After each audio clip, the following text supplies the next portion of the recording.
Hello दोस्तों, संख्या पद्धति यानी नंबर सिस्टम्स के इस वीडियो में आपका स्वागत है। इस सत्र में हम विभिन्न प्रकार की संख्याओं के बारे में चर्चा करेंगे और परिमेय संख्याओं यानी रैशनल नंबर्स और अपरिमेय संख्याओं यानी इररैशनल नंबर्स के बारे में सीखेंगे। हम अपनी पिछली कक्षाओं में संख्याओं और उनके प्रकार के बारे में अध्ययन कर चुके हैं। थोड़ा और समय लेकर एक बार फिर से उन्हें दोहरा लेते हैं। शुरू करते हैं प्राकृतिक संख्याएं यानी नेचुरल नंबर से। यह वह संख्याएं हैं जो संख्या का नाम लेते ही दिमाग में आती हैं, जैसे कि 1, 2, 3, 4, 5, 6 इत्यादि। इसे हम प्रतीक n से प्रकट करते हैं। अब इनमें एक संख्या जोड़ते हैं 0, तो यह श्रृंखला कहलाएगी पूर्ण संख्याएं यानी होल नंबर्स, जो कुछ इस प्रकार हैं 0, 1, 2, 3, 4, 5, 6 इत्यादि, जिसे प्रतीक W से प्रकट किया जाता है।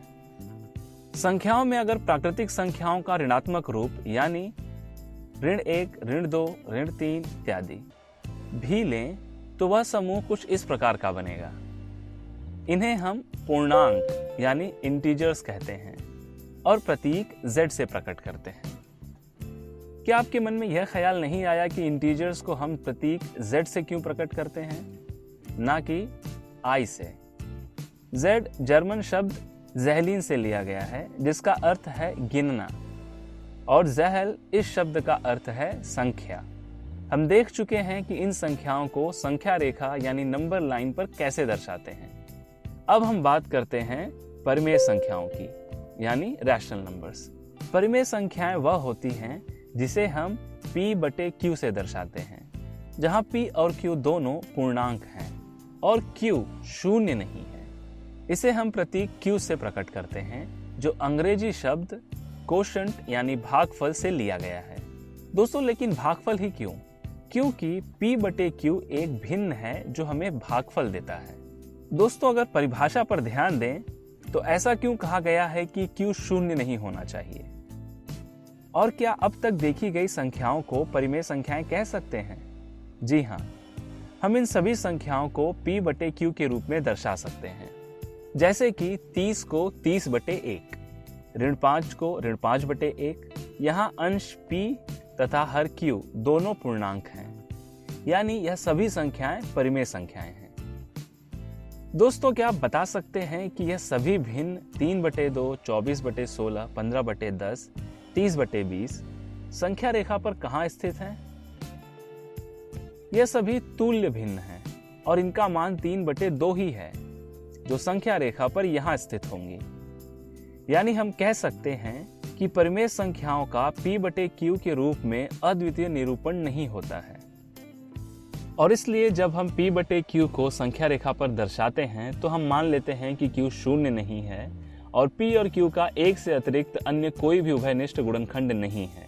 अर्थात P और Q असहभाज्य संख्याएं यानी को प्राइम नंबर्स हैं।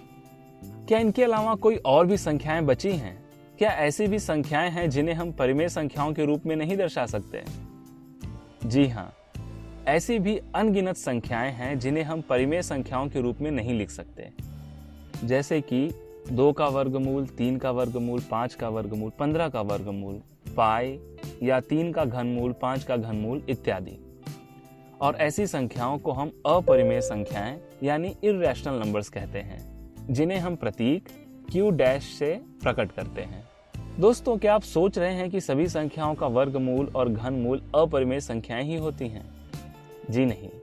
जैसे कि करनी में 4 जो होता है 2, और 2 एक परिमेय संख्या है, इसलिए करनी में 4 एक परिमेय संख्या है।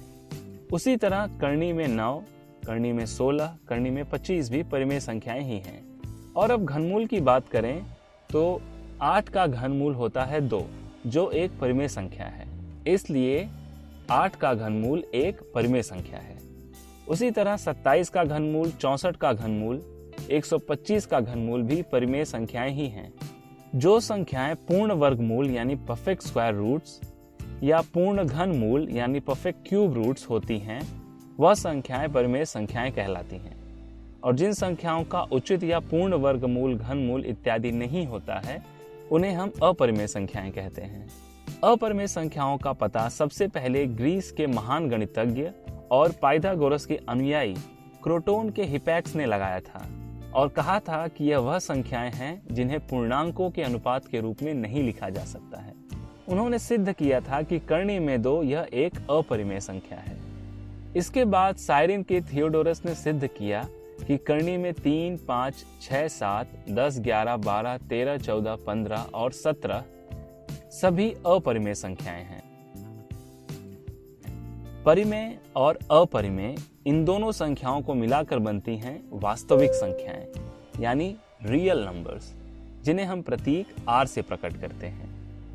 यानी वास्तविक संख्या के अंतर्गत केवल 2 संख्याएं हैं, एक परिमेय और दूसरी अपरिमेय। चूंकि यह सभी संख्याएं वास्तविकता में उपलब्ध हैं, इसलिए इन्हें हम वास्तविक संख्याएं और उस संख्या रेखा को हम वास्तविक संख्या रेखा यानी रियल नंबर लाइन कहते हैं। इस वीडियो में बस इतना ही। इस सत्र में हमने विभिन्न प्रकार की संख्याओं के बारे में चर्चा की और परिमेय संख्याओं यानी रैशनल नंबर्स और अपरिमेय संख्याओं यानी इररैशनल नंबर्स के बारे में सीखा। अब मिलते हैं अगले वीडियो में। धन्यवाद।